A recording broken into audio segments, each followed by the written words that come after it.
Kupe, a Maori hero. One of the world's greatest pioneers has journeyed from his Polynesian homeland in search of paradise. A land that might offer his people a new and prosperous beginning.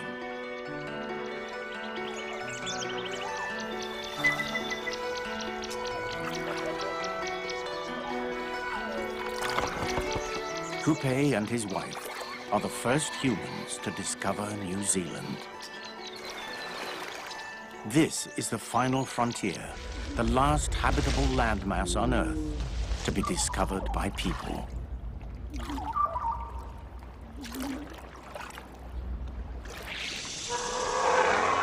They are venturing into the unknown, a lost world where monsters still roam.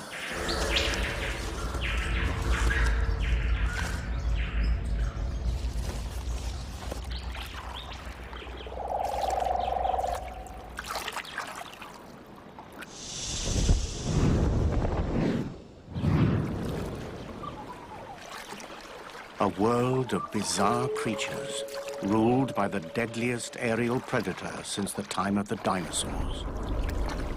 It's like a Hitchcock horror.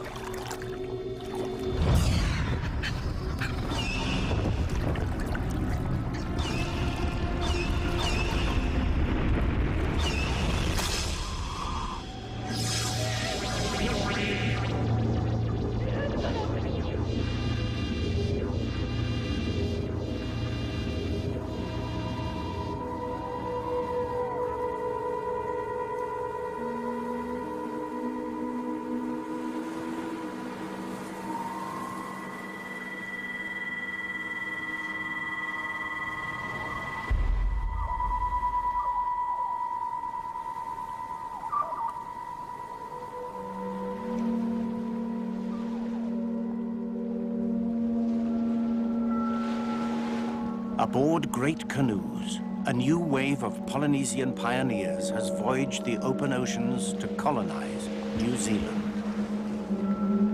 Guided by Kupe's promise of bountiful islands, capped with moisture and sweet-scented soil. They name the land Aotearoa, the land of the long white cloud.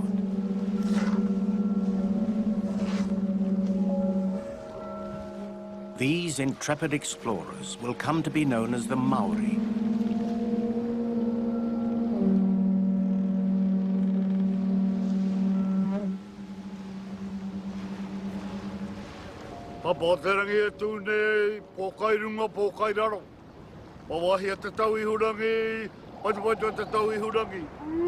Fetching up on New Zealand's shores is an auspicious moment. It's heralded with karakia, a ritual challenge to enemies and evil spirits, a calling for blessings from their spiritual guardians.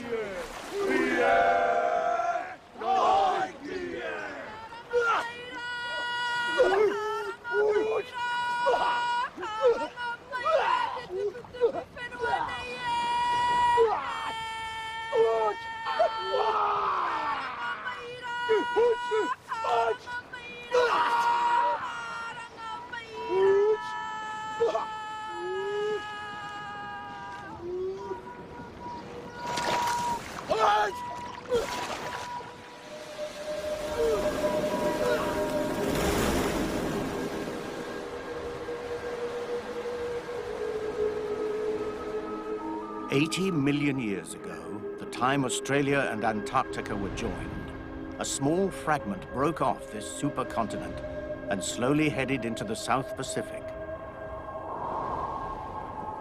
New Zealand was formed, marooned in splendid isolation. Cut off from the rest of the world, a strange and unique set of prehistoric plants and animals has evolved.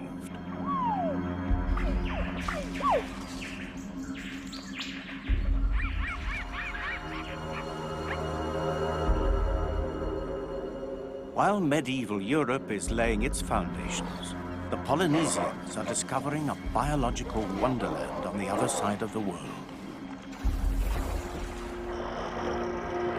The only species that have reached New Zealand are those that can be carried by the winds or fly, drift in the currents or swim.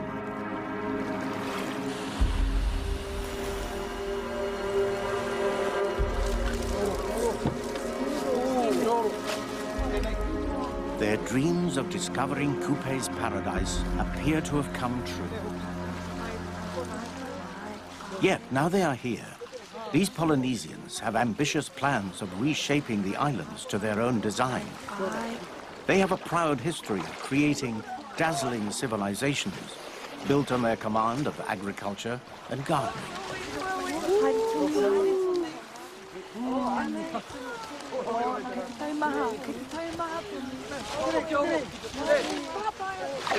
They have transported tropical plants and seeds, staples from their homeland, with expectations of cultivating New Zealand's wilderness.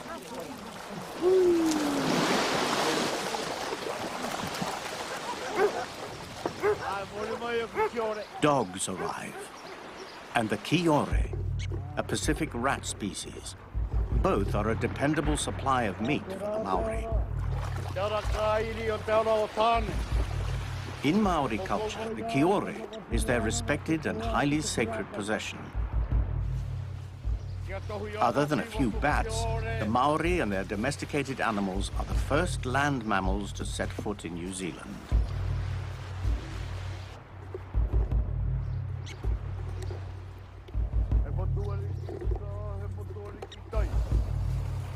They come from a rich culture. They are a highly creative and devout people.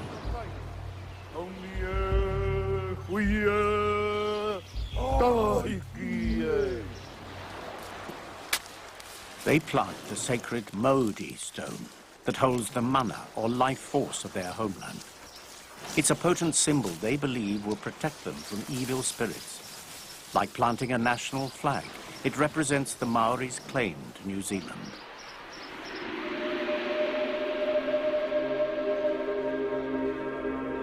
The story of the Maori and their occupation of New Zealand will follow the grand themes of mankind's pioneering history, played out in miniature on these isolated islands.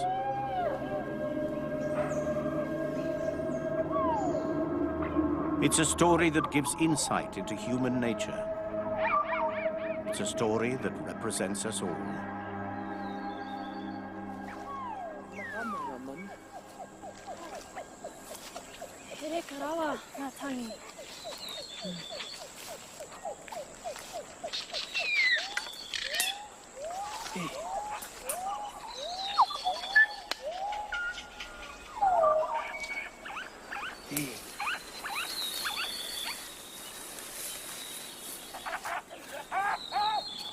So what's this place like? It has no large ground-dwelling predators. Without them, feeding and nesting on the ground is safe. Many of the birds have lost the power of flight.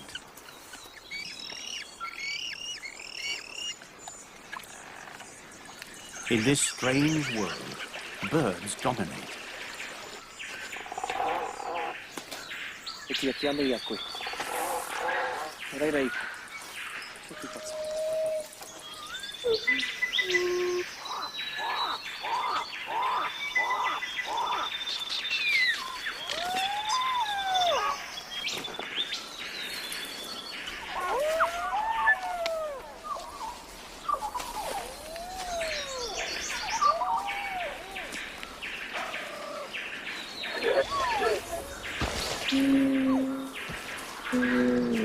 Here, no creatures fear people.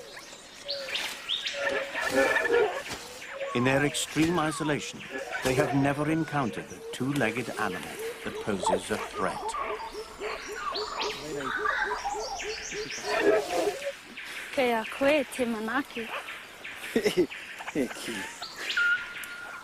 Many birds follow the lifestyle normally associated with rabbits, deer, and mice.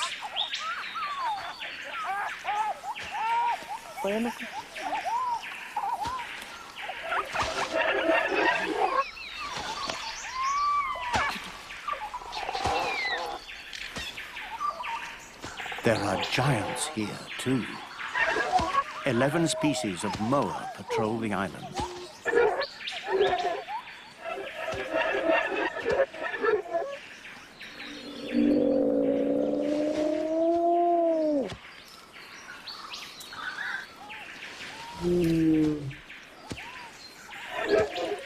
The largest of these birds, the giant moa, is the tallest bird ever to walk the earth. It's New Zealand's equivalent of a giraffe. Tuatara, a living fossil with a primitive third eye. It appeared on Earth long before the dinosaurs.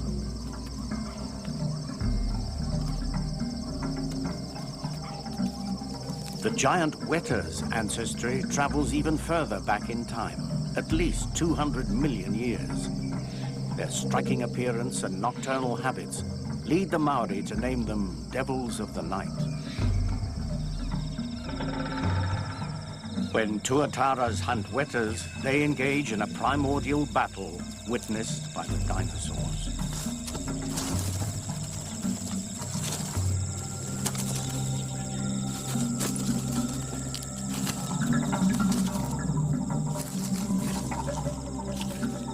The Maori settlers take an immediate dislike to these reptiles, believing them to be punga, the father of ugly things.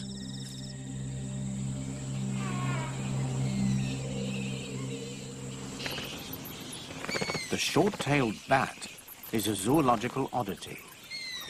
It's the only bat in the world that lives on the forest floor.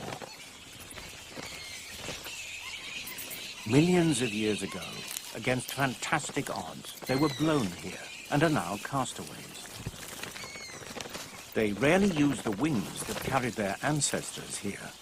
Instead, much like hedgehogs, they scamper the forest floor, digging for grubs.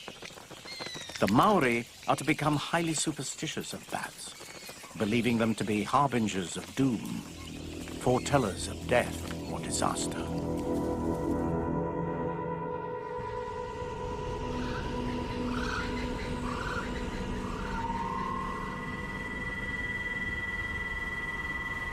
The Maori soon realized their newfound world is far larger than any islands their people had previously occupied. In fact, New Zealand is a bigger landmass than all the Polynesian islands put together. Exploring the heavily forested interior, it won't be long before they encounter the island's top predator, a creature that will come to strike fear in the hearts of the Maori.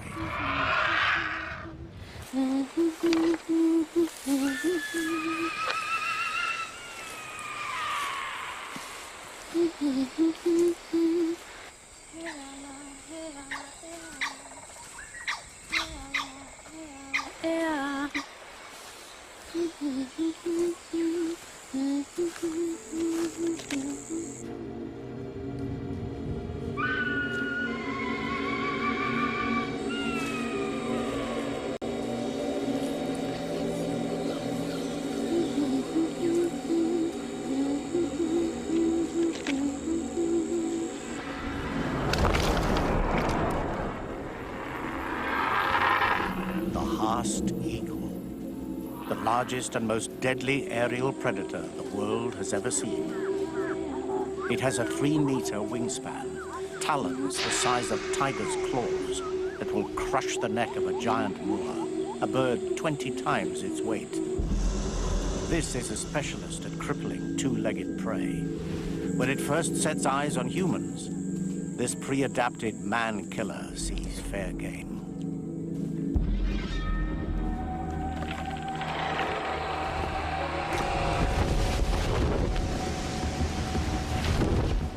It swoops down on unsuspecting victims at speeds up to 80 kilometers per hour.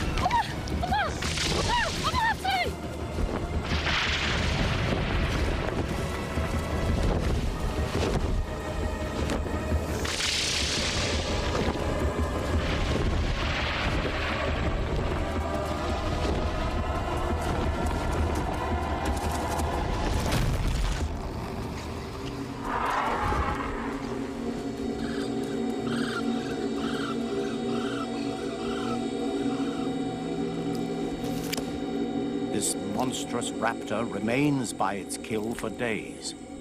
The Maori will speak of this giant carrying people away to feed its ravenous young.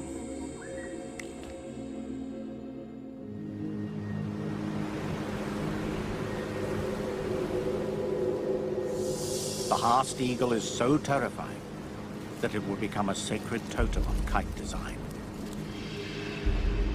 A birdman kite will fly to mark the recent death.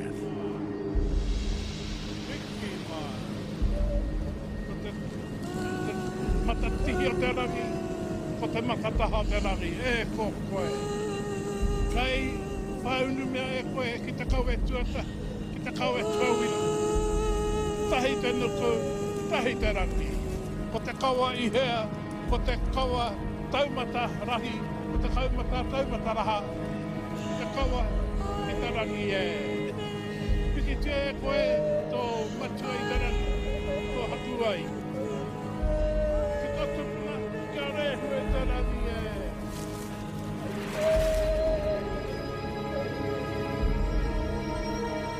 The kite climbs to the spiritual world of the Maori ancestors, and the tohunga, meaning spiritual leader, is a mediator between the natural and the supernatural.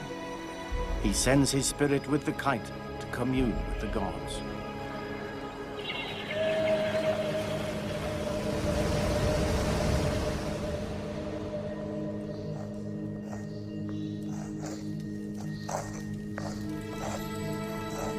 The terror bird constantly preys on Maori minds.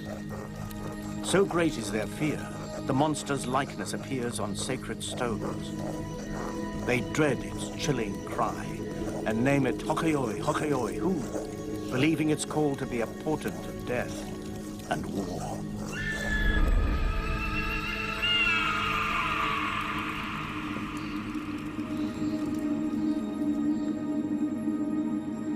Our fear of monsters like the Haast eagle is deeply ingrained in our psyche.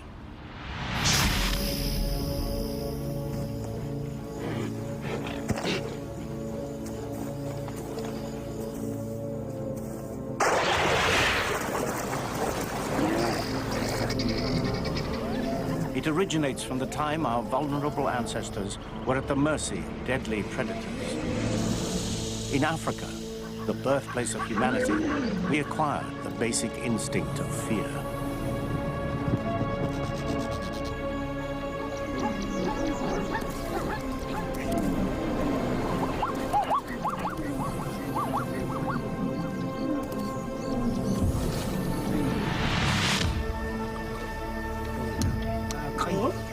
Go back 3 million years, and it's more the case of man the hunted than man the hunter.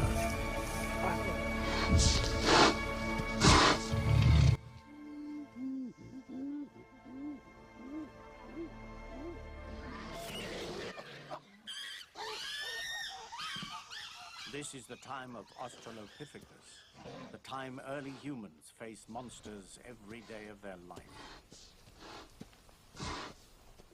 Life is nasty, brutish, and short. Day-to-day survival is the only concern.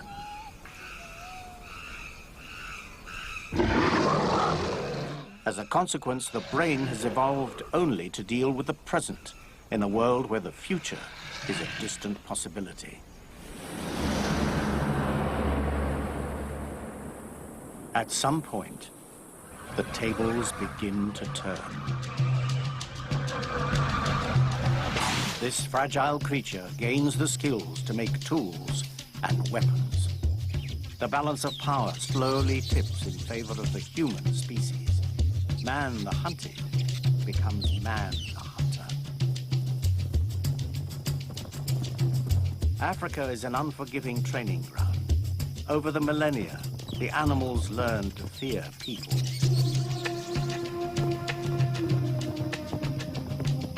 Man is becoming the continent's top predator.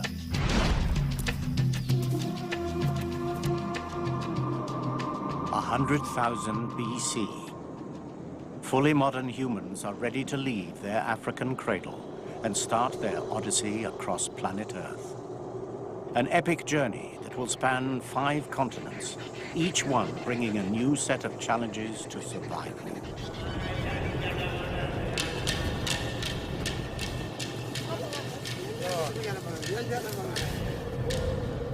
Australia, 65,000 years ago. The time many scientists believe people first set foot in this pristine continent.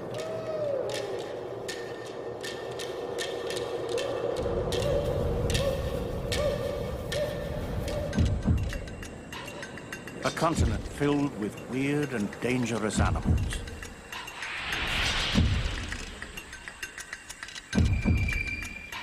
Here, people enter the land of fire, a land of monsters.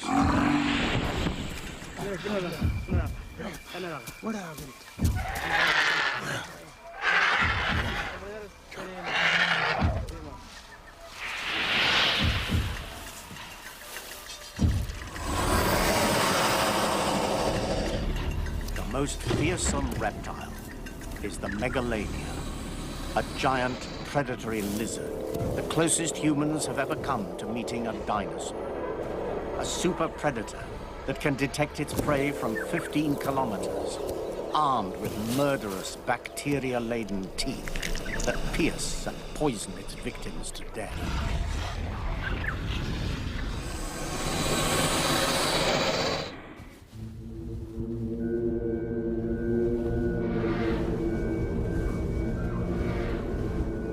People continue their perilous invasion of the planet, walking into North America 13,000 years ago.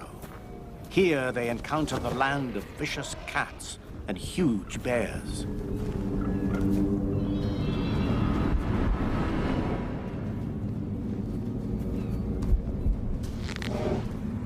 The short-faced bear, the most powerful mammalian predator ever to prowl the earth. This animal could even deter people from settling the continent.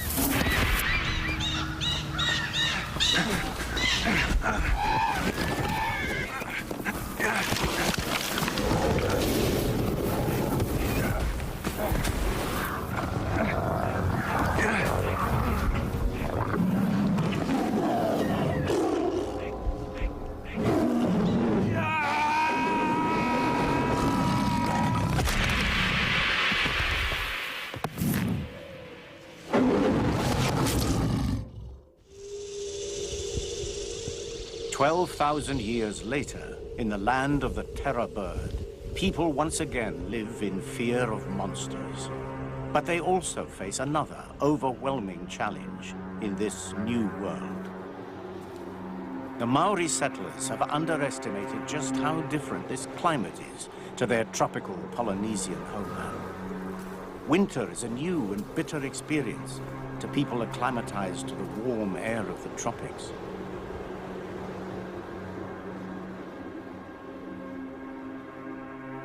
Most of their imported crops have perished. They were ill-suited to New Zealand's cold winters. Hey, pakuhuki ang aruhiki rin. Ara. These early years are bleak times. The Maori are on the brink of starvation. They have to adapt quickly or die.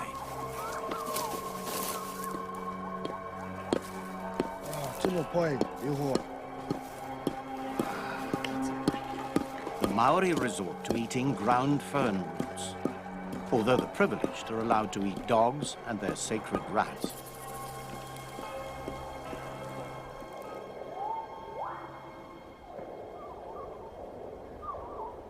But New Zealand has an untapped food source beyond the size of anything ever encountered in the rest of Polynesia. Teneta.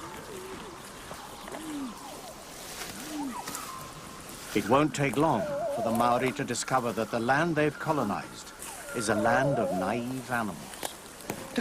Isolation has left these creatures ill-prepared for the refined and deadly skills of the human hunter.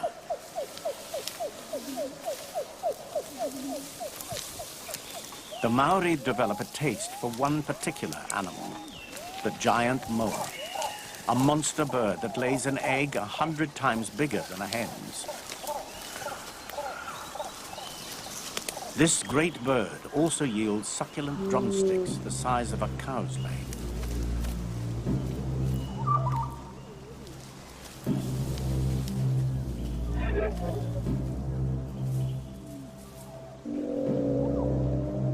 Unlike the animals that evolved with man in Africa, the moa has no innate fear of people. They are sitting ducks.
The moa becomes the lifeblood of the Maori, who, after lean times, are now prospering in this new world. With the moa providing so much of their energy, the Maori population is flourishing.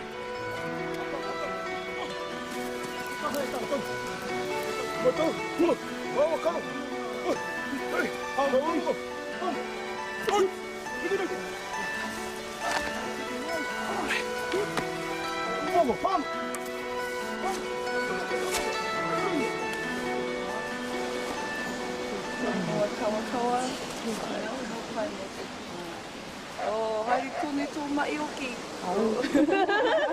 Oh, ana.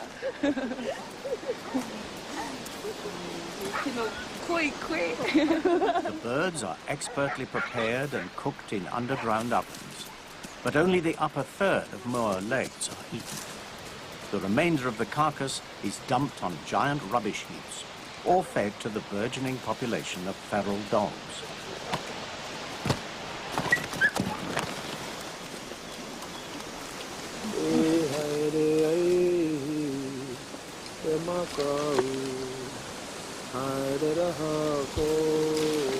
In a large settlement like this, 40 people will consume 10,000 moa in only 20 years. That's 10 birds a week.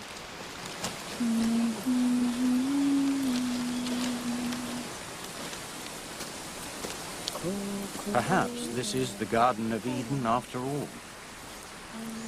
But they are, in fact, creating a problem for themselves. The moa can only lay one egg a year, and each chick takes 7 years to reach sexual maturity. The birds simply can't breed fast enough to keep pace with the Maori's intensive hunting. They are doomed to extinction. Moa bones lie in shallow graves. 500,000 will be butchered and 11 species wiped out in just over 100 years. The world will lose one of its most extraordinary animals. In the moa's wake, the giant Haast eagle will also vanish. Incapable of surviving once its main food supply, the the moa, has gone.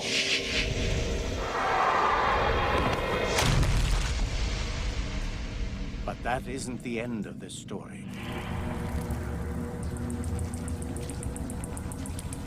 The Maori have unwittingly unleashed a monster in miniature, an ecological time bomb. The Kiore, released by the Maori when they first arrived, will eat 21 ground-dwelling bird species to extinction, birds found nowhere else in the world.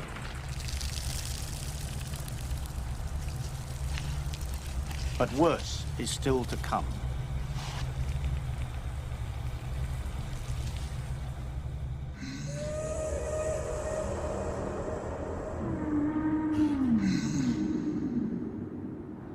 The Maori play just a small role in the much bigger story of humanity's total occupation of the planet. The human species is the most versatile animal on Earth, allowing us to endure, explore, and raise great civilizations in every conceivable environment on the planet. It's our greatest triumph. But since people like us left Africa about 100,000 years ago, a bleak pattern of mass extinction has occurred around the world, a pattern that consistently coincides with the arrival of humans.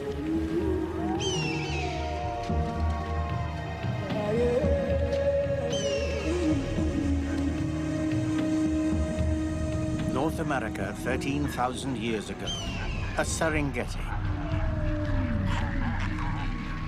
Was it inevitable that human arrival spelt the demise of all these great creatures? Or could the story have gone a different way? Could North America in the 21st century still be home to elephants like the woolly mammoth, the Columbian mammoth, and the mastodon? If so, it should also be a land of saber-tooths, giant American lions, scimitar cats, and 2 species of camel.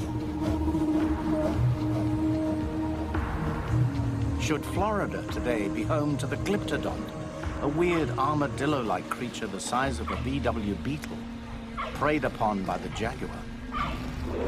As it turned out, the first people into the Americas, the Clovis, hunted 30 kinds of these large animals to extinction in just a few hundred years.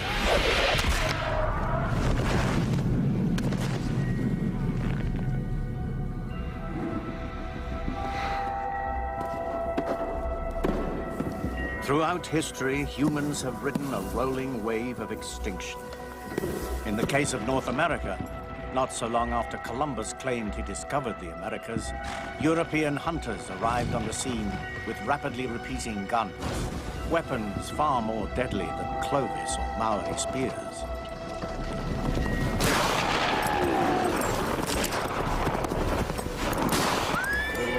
Once again, history repeats itself. Only humans are becoming far more efficient killers.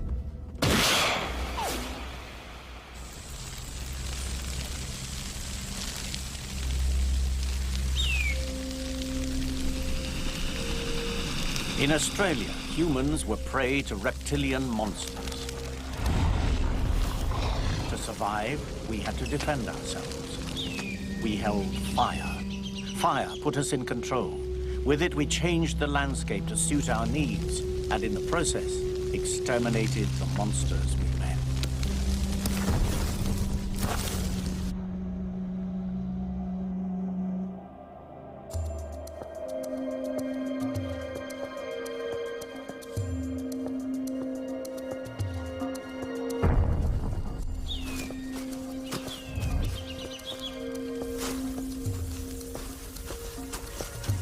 New Zealand in the 1400s. The Maori resort to desperate measures. Overhunting means the moa are becoming scarce.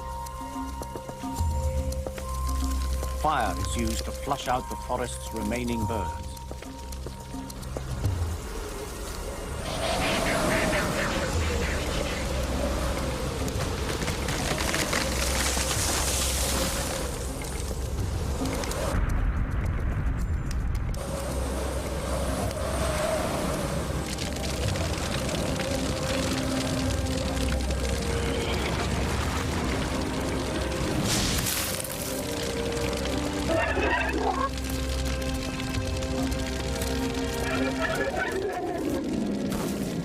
In relentless pursuit of the moa, almost half the forest in the South Island is burnt to the ground.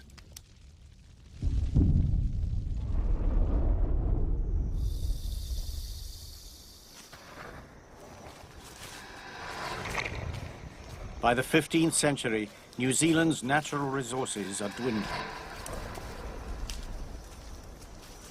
A land of plenty has become a land of starvation.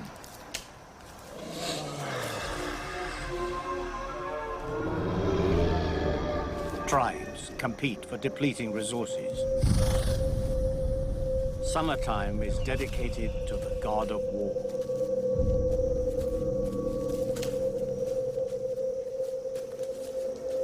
The Maori excel in the art of guerrilla warfare.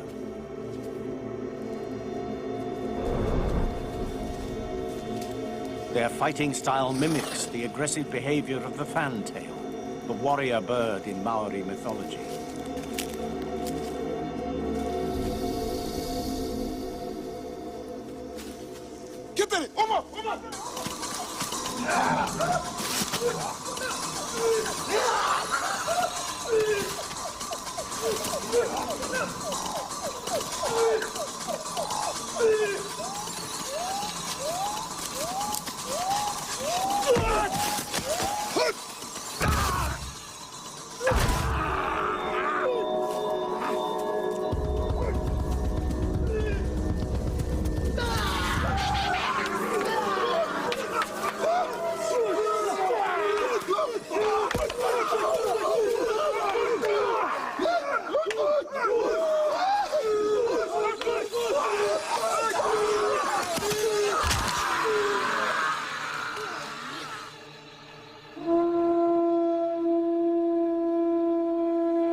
Before long, thousands of heavily defended forts known as pa spring up, stimulated by an upsurge in warfare, a direct response to rapidly declining natural resources.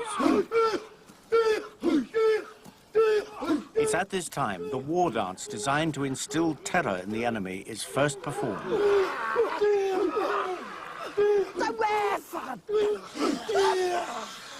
It's called the haka, meaning stand your ground.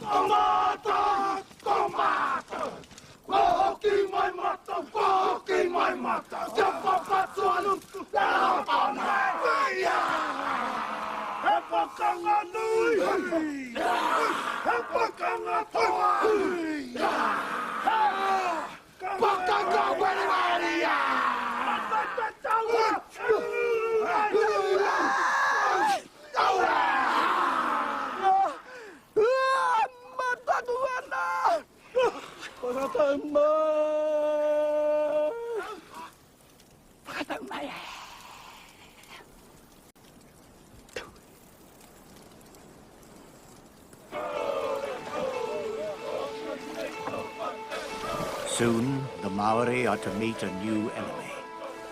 Invaders from foreign lands will appear on the horizon. Just as the Native Americans had to contend with the arrival of Columbus in 1492, the Maori, just over 250 years later in 1749, meet with another European. Captain James Cook arrives on board HMS Endeavour, and a new wave of colonization begins. Captain Cook claims he's discovered New Zealand and grabs its rich resources for the British Crown.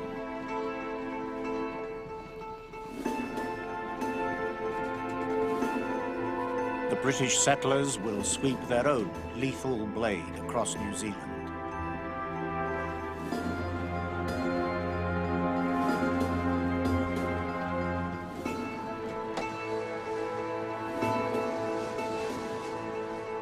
Loggers cut swathes of magnificent trees for shipbuilding and agriculture.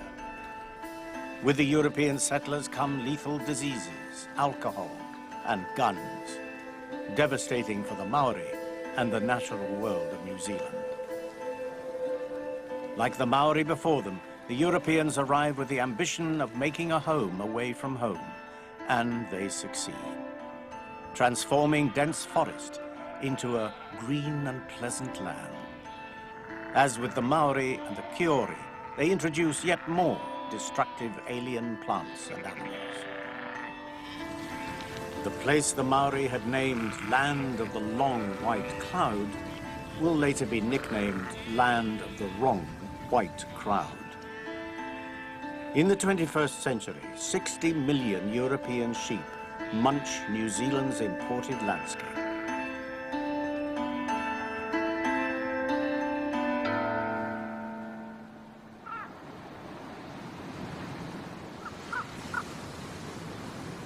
Across Polynesia, the pattern continues.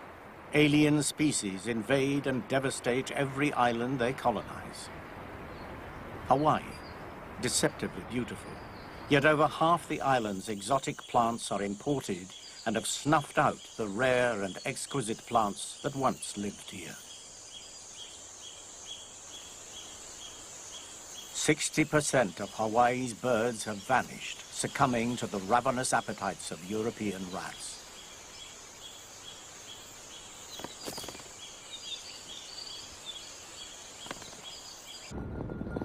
Alien species like rats, when in their own environment, rarely cause a problem, as their numbers are held in check by their natural predators.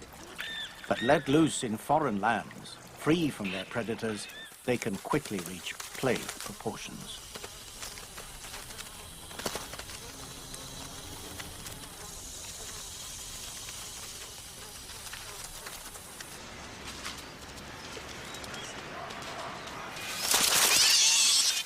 Invaders often choose to snuggle up close to humans. They thrive in urban and agricultural environments, and just like humans, they are competitive, versatile, and eager to travel.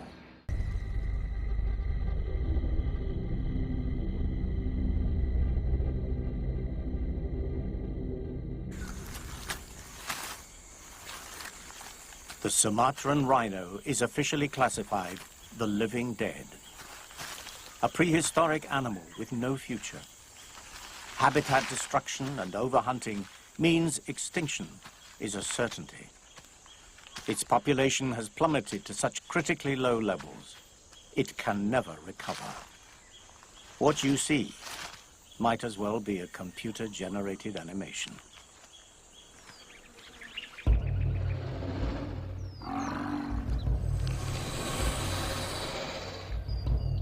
Throughout our long struggle for survival, we met monsters. But once humans learned to overcome them, did we become the monster?